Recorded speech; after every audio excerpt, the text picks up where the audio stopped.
Fala, meus irmãos, a paz do Senhor, boa tarde, bom dia, boa noite para quem estiver assistindo em outros horários. A gente vai dar início aqui a um estudo básico, não vai ser um estudo avançado, um estudo básico sobre escatologia de modo geral. A gente vai começar com uma pequena introdução, introduzir o livro. A gente sabe que o livro do Apocalipse, ele é o último a ser escrito e houve muitas divergências para que ele fosse colocado no cânon bíblico. Houve muitas divergências por causa de muitas linhas escatológicas, muitas visões diferentes que fizeram com que algumas pessoas acreditassem que o livro do Apocalipse não entrasse no cânon bíblico, ou seja, não entrasse na Bíblia Sagrada. Mas ele entrou, graças a Deus, e hoje a gente tem em nossas mãos uma revelação de Jesus Cristo a respeito de coisas futuras ou coisas que irão acontecer nos últimos dias. Para introduzir o livro, os irmãos sabem que o livro ele foi escrito por João, o apóstolo João, o mesmo João que escreveu a primeira carta de João, segunda carta de João, terceira carta de João. Também é o mesmo João que escreveu o livro do Apocalipse. Ele escreveu o livro em Patmos. Se a gente for pesquisar na palavra, a gente vai ver que o próprio texto, Apocalipse, capítulo de número 1, versículo de número 9, o próprio João falando: eu, João, vosso irmão e companheiro na tribulação, no reino e na paciência em Jesus, estive na ilha que se chama Patmos, por causa da palavra de Deus e por causa do testemunho de Jesus. Versículo 10.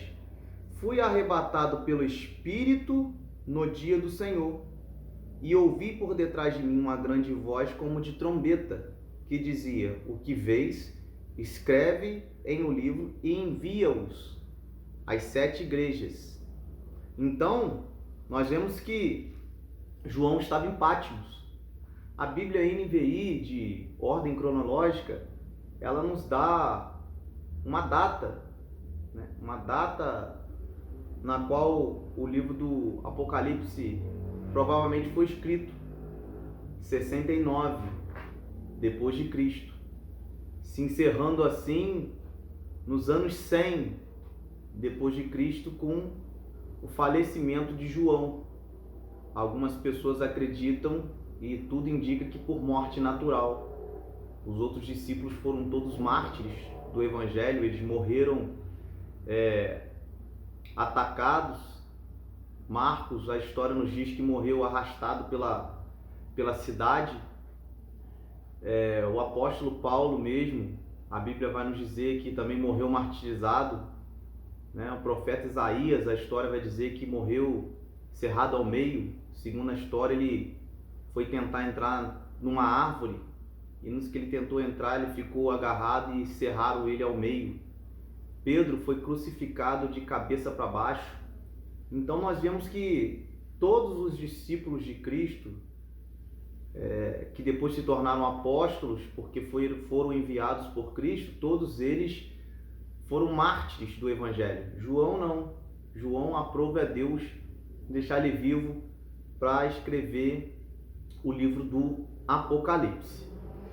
Dentro desse grupo de estudos sobre a escatologia bíblica, existem várias linhas teológicas. Dentre essas linhas, que brigavam por ter ou não ter o livro do Apocalipse no cânon bíblico, nós vamos ver que nesse contexto há pré-milenistas, pós-milenistas, amilenistas, dispensacionalistas, intérpretes que inserem o tema paulino do arrebatamento da igreja, entre tantas outras possibilidades. Ou seja, são muitas possibilidades e a gente tenta acreditar dentro daquilo que a gente acredita, mas eu não sou dono da verdade e acredito que ninguém também seja dono da verdade. Sendo assim, de suma importância a gente entender que a nossa precisão a respeito de Apocalipse não é 100% certa. Ninguém pode prever 100% com certeza todo o Apocalipse. Ninguém. Então, a gente vai tentar, dentro desse estudo básico, trazer um estudo dentro da visão que nós acreditamos, dentro da visão escatológica que nós acreditamos e onde nós achamos base bíblica para poder trabalhar com esse estudo, né? Como eu disse, o Apocalipse de João ele foi escrito no final do primeiro século, né? No começo, né? Até o começo do segundo século. O autor João, como a gente já falou. Essa obra eu divido ela em duas partes, né? A primeira parte é as visões das coisas celestiais, iniciando com a ascensão de João aos céus, com a visão do trono de Deus, né? Primeira parte, o primeiro eixo.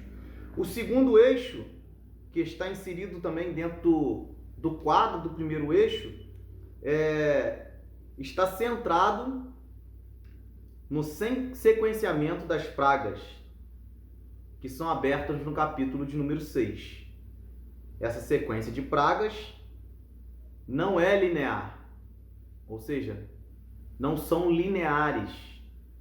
Que tem gente que acredita que vai abrir os 6 primeiros selos, depois que abrir os 6 primeiros selos vão começar as 7 trombetas, depois que as 7 trombetas se abrirem vão ser derramadas 7 taças da ira. Não é assim.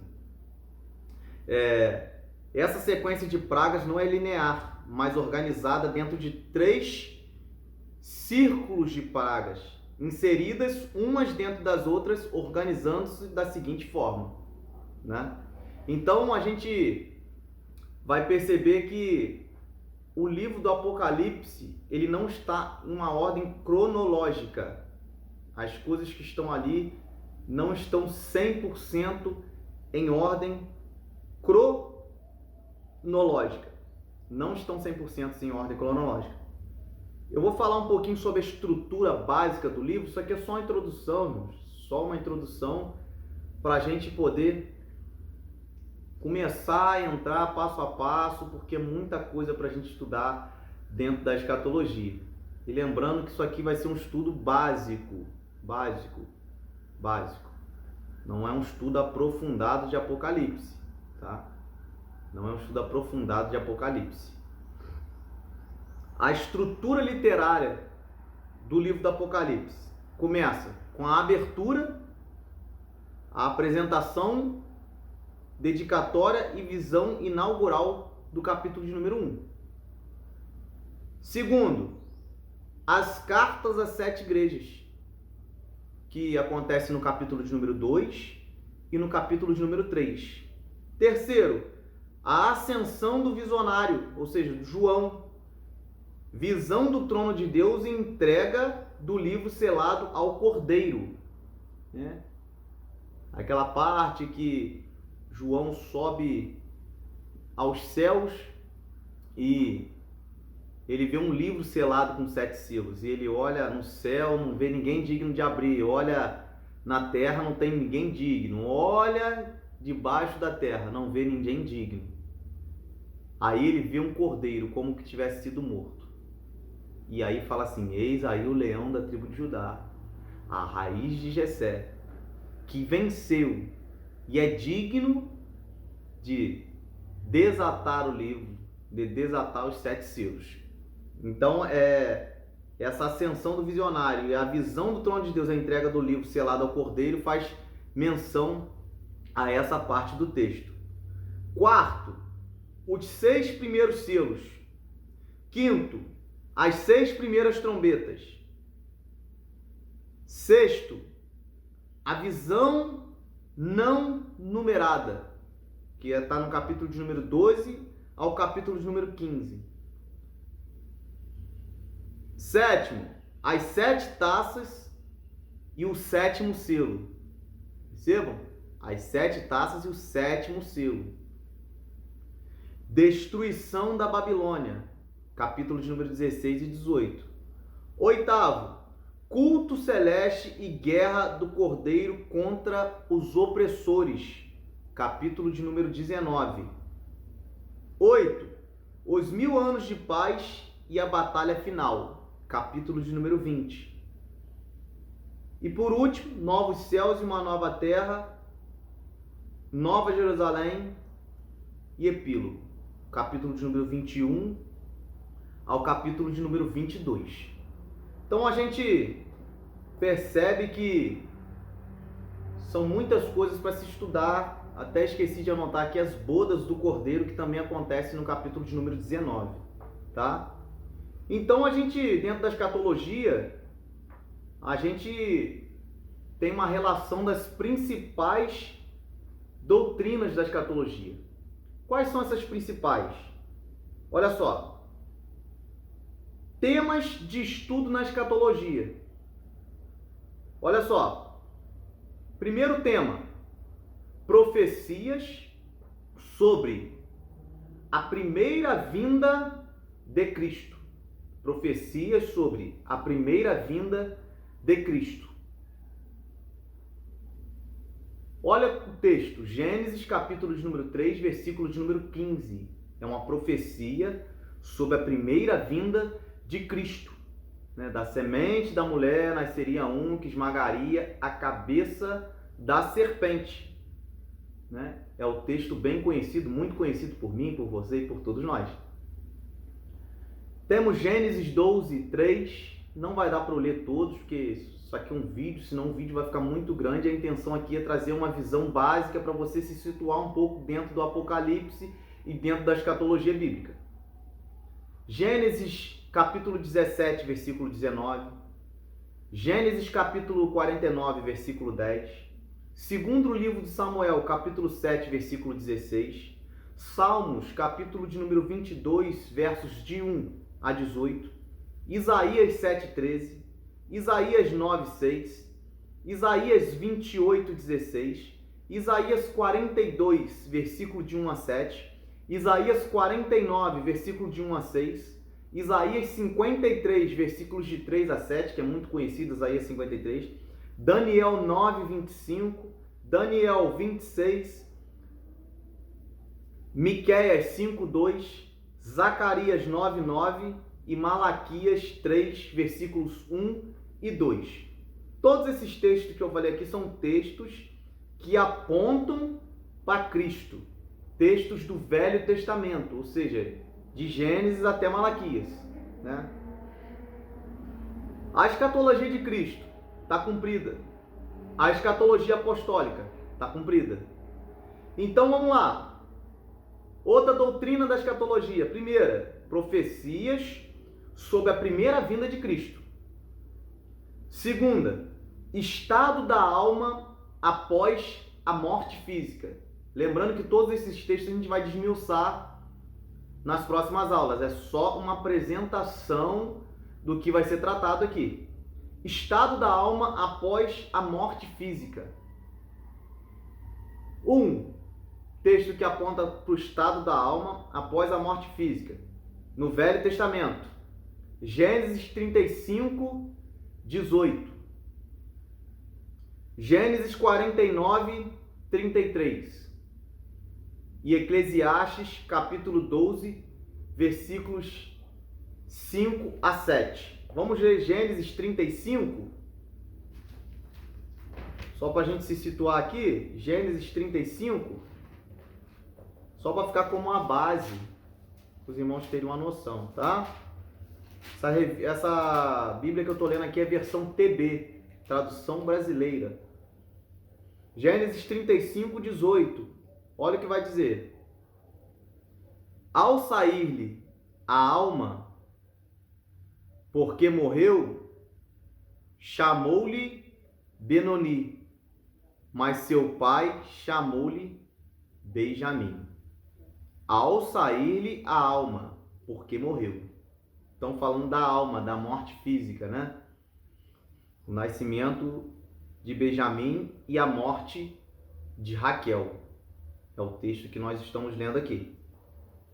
A respeito ainda da alma após a morte física, vamos usar um exemplo no Novo Testamento, Mateus 22, 31 e 32. Mateus 22, 31 e 32.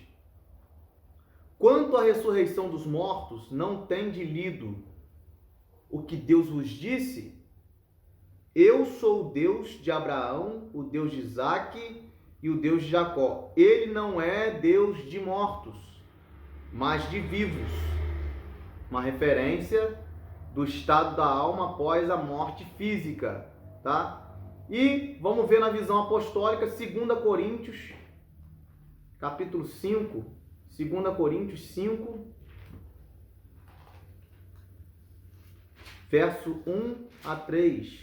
2 Coríntios 5, verso 1 a 3. Tá? Sabemos que se a nossa casa terrestre desse tabernáculo for desfeita, temos de Deus um edifício, casa não feita por mãos eternas nos céus. Casa não feita por mãos eternas nos céus. Pois verdadeiramente nesse tabernáculo gememos desejando muito ser revestidos da nossa habitação que é o céu. Se é que, estando vestidos, não fomos achados nus. Né? 2 Coríntios, capítulo de número 5, versículo 1 a 3 e o versículo 8 também. Temos bom ânimo, digo que antes queremos estar ausentes do corpo e presentes com o Senhor. Então, relacionado à morte física, né? Uma outra doutrina que nós estudamos na escatologia, então a primeira, profecias sobre a primeira vinda de Jesus. Lá no Velho Testamento, profecias que apontavam para Jesus, né? Que já foram cumpridas. Tanto a escatologia de Cristo como a escatologia apostólica. A segunda, o estado da alma após a morte física, ou seja, depois que a gente morre, qual o estado da nossa alma? O que acontece com a nossa alma? Para onde nossa alma vai? Então isso tudo a gente vai estudar. Terceiro, alianças incondicionais com Israel. Quarta, período de determinação de grande tribulação. Ou seja, nós temos profecias no Velho Testamento, sendo elas Jeremias 30, Daniel 12, Zacarias 12 e Zacarias 14, que vão falar do período de determinação de grande tribulação no Velho Testamento. No Novo Testamento, Mateus 24 e Marcos 13, que já são conhecidos por todos nós. E na escatologia apostólica, ou seja, que vem de Atos para frente, né? Escatologia apostólica, ou seja, não são evangelhos sinópticos, Mateus, Marcos, João, Lucas, né? Mateus, Marcos e Lucas, não são profecias que vêm depois. 2 Tessalonicenses, uma carta de Paulo aos Tessalonicenses, né? Capítulo 2, versículo 1 a 10, Apocalipse, capítulo de número 6 e Apocalipse, capítulo de número 13. Não vou ler para a gente encurtar o vídeo e vamos deixar para destrinchar isso nas próximas aulas. Isso é só uma apresentação. Próximo, a manifestação do anticristo. Existem textos que apontam a manifestação do anticristo? Sim. Ezequiel 28, Daniel 7. No Novo Testamento, Mateus 24 e João 5. cartas apostólicas, 2 Tessalonicenses, escrito por Paulo, capítulo 2, versículo 1 a 12, e Apocalipse 6, escrito por João. O arrebatamento da igreja, não existem passagens no Velho Testamento, versículos comprovados que apontam o arrebatamento da igreja, né? A gente tipifica várias passagens, a gente consegue fazer tipificações, como algumas tipificações de José, mas não existe um versículo exato que fala sobre o arrebatamento da igreja no Velho Testamento. No Novo a gente tem João 14 e nas cartas apostólicas 1 Coríntios, 1 Tessalonicenses e 2 Tessalonicenses, né? Então vamos lá. Uma outra doutrina que iremos estudar: o segundo advento de Cristo. O segundo advento de Cristo, tendo ele passagens tanto no Antigo Testamento quanto no Novo Testamento, tanto nas visões apostólicas, né, nos escritos apostólicos. Outra linha: julgamentos que seguem após o retorno de Cristo. Julgamentos que seguem após o retorno de Cristo. Ezequiel 20, versículos 33 a 44, né? E a gente tem alguma passagem também em Mateus 24, que vai falar disso. O reino milenar. O reino milenar. Outro tópico: ressurreição e julgamento após o reino milenar. São coisas que também iremos estudar. Estado eterno dos salvos. Nós iremos estudar. Estado eterno dos salvos. Né? Tem passagens no Velho Testamento, no Novo Testamento, nas cartas apostólicas. E o estado eterno dos perdidos, ou daqueles que não forem salvos. Então essas são as principais doutrinas da escatologia que nós vamos estudar nos próximos estudos a seguir, né? Dentro daquela visão que eu falei para vocês no começo, de interpretações, que existem 3 escolas de interpretações da escatologia, né? 3 fortes, né? Que é o amilenarismo, o pós-milenarismo e o pré-milenarismo, né? São as 3. O amilenarismo, ele vai falar que não haverá um milênio literal, ou seja, o milênio que o Apocalipse fala não será literal. A igreja passará pela grande tribulação e não há nenhuma distinção entre a igreja e Israel. A volta de Cristo não acontecerá antes de se cumprirem todos os sinais. Estou falando do amilenarismo, tá? Haverá apenas uma ressurreição final na segunda vinda de Cristo. E o terceiro: as alianças de Deus com Israel se cumprem espiritualmente na igreja. Haverá apenas um julgamento final. A primeira ressurreição em Apocalipse 20, 2 a 6 é apenas simbólica. Está prestando atenção?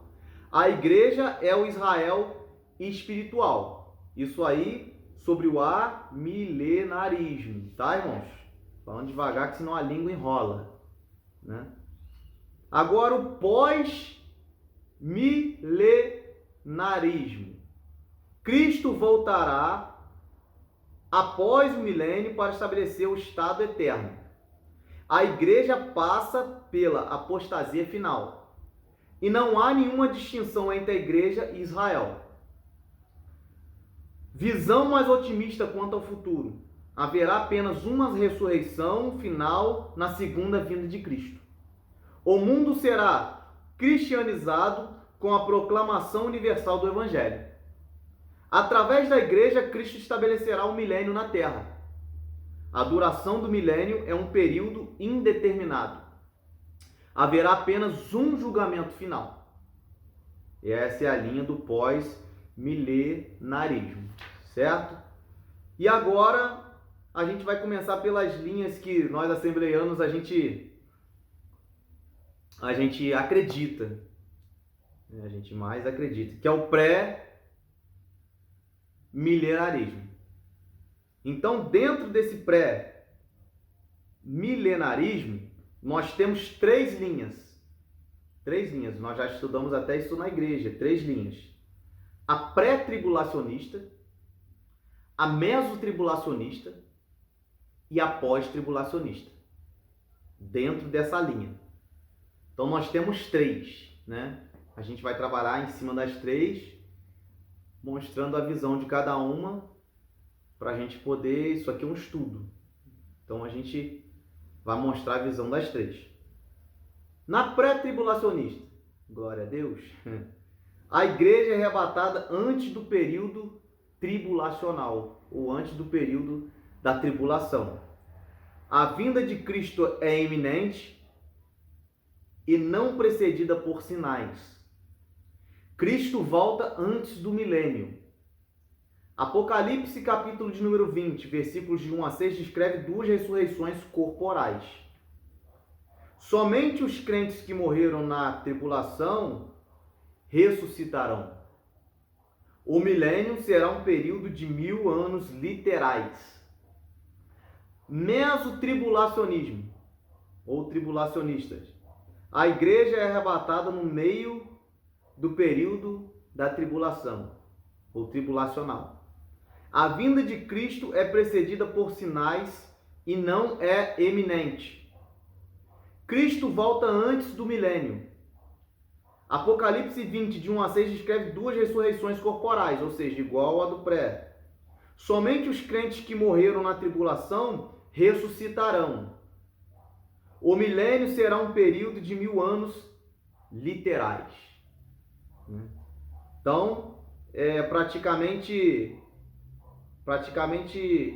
a mesma coisa as duas, né? Só muda que a igreja é arrebatada no meio da tribulação. Agora, os pós-tribulacionistas, ou seja, depois dos 7 anos de 3 anos e meio de tribulação e 3 anos e meio de grande tribulação. Olha só, a igreja passa pelo período tribulacional, ou seja, os 7 anos divididos ao meio, de 3 anos e meio de tribulação e 3 anos e meio de grande tribulação, a igreja vai passar por ela, segundo a visão pré-tribulacionista. A vinda de Cristo é precedida por sinais e não é eminente. Não é eminente, ou seja, não vai ser um abrir e fechar de olhos. Não vai ser como um ladrão. Não vai ser nada disso. Vai ser totalmente diferente. Não é eminente, é avisado. Né? Cristo volta antes do milênio. Apocalipse 20, de 1 a 6, descreve duas ressurreições corporais, igual às outras duas linhas. Todos os crentes ressuscitarão após a grande tribulação. Todos os crentes ressuscitarão após a grande tribulação. Ou seja, vai ser uma ressurreição só. O milênio não durará necessariamente 1000 anos. Essas são as três linhas, certo? E agora, para a gente finalizar essa introdução sobre a escatologia que nós iremos estudar, eu quero te passar aqui a ordem dos eventos. A ordem dos eventos, né, de escatologia. Se quiser ir anotando aí. A queda do homem e a separação de Deus. Primeira promessa divina de redenção. Aliança abraâmica, aliança mosaica, a vinda do Messias predita, aliança palestina, aliança davídica, nova aliança, prenúncio de um reino eterno, dia da angústia de Israel, o primeiro advento de Cristo, né, que é quando Cristo veio à terra, o primeiro advento de Cristo, o reino oferecido e rejeitado, um novo propósito divino, a igreja, Mateus 16, 18, Israel provisoriamente endurecido, Deus constitui um povo para o seu nome, término da dispensação da graça, o arrebatamento da igreja, os santos do período da igreja ressuscitam, os vivos são transformados, glória a Deus, o julgamento da igreja, tribunal de Cristo, as bodas do Cordeiro, Apocalipse 19, que eu tinha falado no começo, os 24 anciões, a igreja no céu, a 70ª semana, a grande tribulação, manifestação do anticristo, os juízos, selos, trombetas e taças, os 144.000 pregam o evangelho do reino, os salvos no período tribulacional, perseguição aos judeus, Apocalipse capítulo de número 12. A falsa igreja, a Babilônia eclesiástica, né? Caiu a falsa Babilônia, né? Fala em Apocalipse 17. Babilônia política, o império da besta. A batalha do Armagedon. Segundo advento de Cristo, né? Que é quando Cristo ele volta para o seu reino milenar, né? O segundo advento, primeiro advento, segundo advento, né? A igreja glorificada retorna com Cristo. As duas bestas são lançadas no lago de fogo, o julgamento de Israel, o julgamento das nações, Satanás é aprisionado por 1000 anos, os mortos no período tribulacional ressuscitam, estabelecimento do reino milenar, Satanás é lançado no lago de fogo, os mortos de todas as gerações ressuscitam, julgamento do trono branco, novos céus e nova terra, estado eterno, Apocalipse 21 e Apocalipse 22. Então todos esses são conteúdos que nós iremos estudar. Os irmãos viram que são muitos conteúdos mesmo, vai ter bastante tempo de estudo. Aqui eu só apresentei para os irmãos o que iremos estudar, a gente nem começou a estudar. Foi só uma apresentação de quem escreveu o Apocalipse, em que data que o Apocalipse foi escrito. A palavra Apocalipse significa revelação, então não tem o que ser revelado. Tem gente que fala, eu tenho que revelar Apocalipse. O Apocalipse não tem que ser revelado. Se a gente lê a palavra, a gente entende a Escritura, a gente entende as revelações bíblicas. É impossível a gente entender Apocalipse se a gente não entendeu a palavra. Porque o Apocalipse nada mais, nada é do que um resumo de toda a palavra de Deus. Se a gente não entende as profecias dos profetas menores, se a gente não entende as semanas de Daniel, se nós não entendemos as festas bíblicas, se nós não conseguimos compreender isso, será impossível a gente entender Apocalipse. Porque Apocalipse nada mais, nada é do que um resumo geral de tudo que a palavra do Senhor diz. É uma conclusão. É uma conclusão da palavra. Então toda a palavra unida vai fazer com que nós entendamos Apocalipse. Todas as figuras de Apocalipse são apontadas no Velho Testamento e no Novo Testamento. Então nós precisamos entender as festas, nós precisamos entender Daniel 9, as semanas, nós precisamos entender as profecias faladas pelos profetas menores. Nós precisamos compreender isso para poder conseguir compreender bem o Apocalipse. Senão nós não conseguiremos entender o Apocalipse. Então o Apocalipse já é revelação. Revelação o quê? Da palavra. Quem entendeu a palavra, entendeu o Apocalipse. Quem não entende a palavra e tenta entender o Apocalipse não vai entender nada. Porque é uma conclusão. É uma revelação. Não tem nada a ser revelado ali. Quem entendeu, entendeu. Quem não entendeu precisa ler mais a palavra de Deus para poder entender. Então o meu objetivo aqui é fazer com que você entenda o básico, pelo menos o básico, tá? Pelo menos o básico, porque nós teríamos que ter muito tempo em vídeo aqui, e eu sei que é chato ficar assistindo vídeo. Olha, esse vídeo já está com 30 e poucos minutos. É chato ficar assistindo vídeo aula, é maçante. Presencial é melhor. Mas como nós estamos nesse período de quarentena por causa dessa pandemia que está acontecendo no mundo, eu resolvi fazer esse vídeo para os irmãos. Então a gente vai entender o básico. Quando a gente voltar a frequentar os ambientes, os locais na igreja, a gente vai entrar no médio, no avançado, para a gente poder ter uma compreensão um pouco mais profunda. Mas a princípio o básico, para os irmãos entenderem o que está acontecendo, o que está se passando, até porque as coisas estão se estreitando, a gente vê que os sinais estão se cumprindo, a gente vê que a volta do Filho do Homem, Jesus Cristo, nosso Senhor e Salvador, está próxima de se cumprir. Então, o nosso objetivo aqui é esclarecer a mente dos irmãos para que os irmãos venham ficar mais ligados, para que os irmãos venham compreender melhor o que está acontecendo no mundo, tá bom? Deus abençoe a vida dos irmãos aí do Catete. Esse vídeo está sendo destinado especialmente para a igreja do Catete. Acredito que outras pessoas vão ver também, porque eu vou estar postando esse vídeo no YouTube. Então que Deus abençoe a vida de vocês, que a partir das próximas aulas o pensamento de vocês venham ser esclarecidos. Lembrando que isso aqui foi só um resumo do que iremos estudar, uma introdução, só um resumo. Nós iremos entrar parte a parte, os vídeos vão ser um pouco menores, porque a gente vai fazer várias videoaulas de 15, 20, 10, entre 10 a 20 minutos, para poder botar tema a tema direitinho, para poder ficar bem separadinho, bem explicadinho, para os irmãos não precisarem ficar assistindo vídeos de 40 minutos, meia hora, tá bom? Deus abençoe a vida dos irmãos, Deus abençoe a família dos irmãos e que nós venhamos nos fortificar cada dia mais na palavra de Deus, que é viva, eficaz e mais penetrante do que qualquer espada de dois gumes e é apta para discernir os pensamentos e intenções do coração, podendo dividir a alma e o espírito. Essa é a palavra de Deus que nós acreditamos que é totalmente inspirada. Não deixe as pessoas falar, algum versículo da palavra de Deus foi escrito por homens. Toda a escritura é divinamente inspirada e apta. Toda. Tá bom, irmãos? Deus abençoe grandemente a vida dos irmãos.